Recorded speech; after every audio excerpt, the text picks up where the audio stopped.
Only exam trick YouTube channel में मैं आपका तहे दिल से स्वागत करता हूं। चलिए दोस्तों, ब्लैक बुक में प्राचीन इतिहास चल रहा है और इसमें जो है ये 8वां वीडियो है। आज गुप्त साम्राज्य से जुड़ा हुआ है। तो चलिए स्टार्ट करते हैं। ये गुप्त साम्राज्य से संबंधित बहुत सारे प्रश्न जो है पूछे जाते हैं एग्जामों में, और ये जो है खास करके रेलवे के लिए बहुत ही महत्वपूर्ण है। चलिए स्टार्ट करते हैं। गुप्त साम्राज्य का संस्थापक किसे माना जाता है? तो श्रीगुप्त को। गुप्तों की राज दरबार दरबार की भाषा क्या थी? तो संस्कृत थी। गुप्त काल में चांदी में कौन सा सिक्का जारी किया गया था? तो रूपक। किस राजवंश के सिक्कों से संगीत के प्रति उनके प्रेम का पता चलता है? तो गुप्त वंश के। गुप्त शासक समुद्रगुप्त को अपने सिक्कों पर किस वाद्य यंत्र को बजाते हुए दिखाया गया है? तो बीना को। आगे देखिए, गुप्त काल में सर्वाधिक संख्या में सिक्के सोना के जारी किए गए थे। किस राजवंश के शासन को भारतीय इतिहास का स्वर्ण काल कहा जाता है? तो गुप्त साम्राज्य या गुप्त काल को। अजंता की चित्रकारी किससे संबंधित है? तो गुप्त काल से संबंधित है। अजंता की गुफाओं का निर्माण में हुआ था? तो गुप्त काल में ही हुआ था। गुप्त काल के चित्रकारी के सर्वोत्तम नमूने किस स्थान पर देखे जा सकते हैं? तो अजंता की गुफाओं में। गुप्त वंश क्यों प्रसिद्ध था? तो कला और वास्तुकला के लिए। चंद्रगुप्त प्रथम ने लिच्छवियों से किस शहर को दहेज के रूप में प्राप्त किया था? तो पाटलिपुत्र को। लिच्छवी दौहित्र किसे कहा जाता था? तो समुद्रगुप्त को। गुप्त शक की स्थापना किसने की थी? तो चंद्रगुप्त प्रथम ने। महाराजा महाराजाधिराज अधिराज की भव्य उपाधि धारण करने वाला गुप्त वंश का प्रथम शासक कौन था? तो चंद्रगुप्त प्रथम था। अपनी जीत के कारण भारत का नेपोलियन किसे कहा गया? तो समुद्रगुप्त को कहा गया। किस स्तंभ शिलालेख में समुद्रगुप्त की उपलब्धियों दर्ज है, जिसे किस उसकी विजय के लिए भारत का नेपोलियन कहा जाता है? तो इलाहाबाद स्तंभ। इलाहाबाद स्तंभ शिलालेख की रचना किसने की थी? तो हरिसेन। हरिसेना लिखा है हरिसेन। आर्यभट्ट, कालिदास, धन्वंतरी और वराहमिहिर के प्रसिद्ध नाम किस गुप्त सम्राट के दरबार में थे? तो चंद्रगुप्त द्वितीय के दरबार में थे। विक्रमादित्य की उपाधि धारण करने वाला गुप्त राजा कौन था? तो चंद्रगुप्त द्वितीय था। चीनी यात्री फाहियान किस गुप्त राजा के शासनकाल में आया था? तो चंद्रगुप्त द्वितीय के दरबार में आया था। कुतुब मीनार परिसर दिल्ली में जंगरोधी धातुओं के संयोजन से बने लोहे के स्तंभ की स्थापना किसने की थी? तो चंद्रगुप्त द्वितीय ने की थी। वराहमिहिर का पंच सिद्धांत किससे संबंधित है? तो खगोल विज्ञान से संबंधित है। गुप्त काल में एक महान खगोल शास्त्री और गणितज्ञ जिन्होंने शून्य का आविष्कार किया था, कौन थे? तो आर्यभट्ट थे।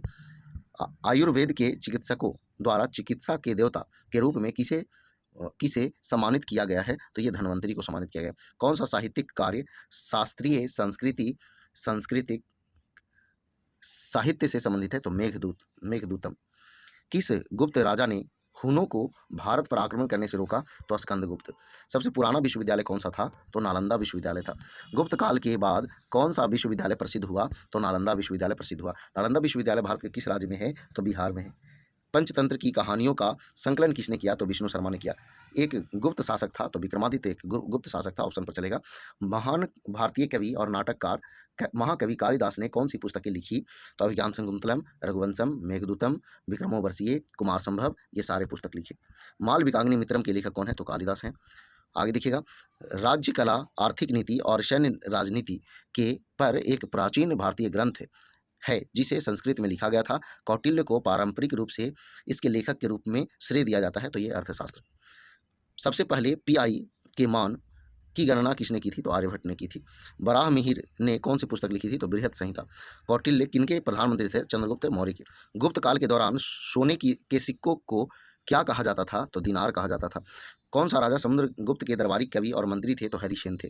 प्रसिद्ध पुस्तक मेघदूत का लेखक कौन है? तो कालिदास है। तक्षशिला विश्वविद्यालय में राजनीति विज्ञान और अर्थशास्त्र के प्राध्यापक थे? तो कौटिल्य थे। यानी राजनीतिक विज्ञान और अर्थशास्त्र के दोनों के। नालंदा महाविद्यालय का निर्माण किसने शुरू किया था? तो कुमारगुप्त ने शुरू किया था। चंद्रगुप्त प्रथम का उत्तराधिकारी उसका पुत्र समुद्रगुप्त था। गुप्त वंश का अंतिम मान्यता प्राप्त राजा कौन था? तो विष्णुगुप्त था।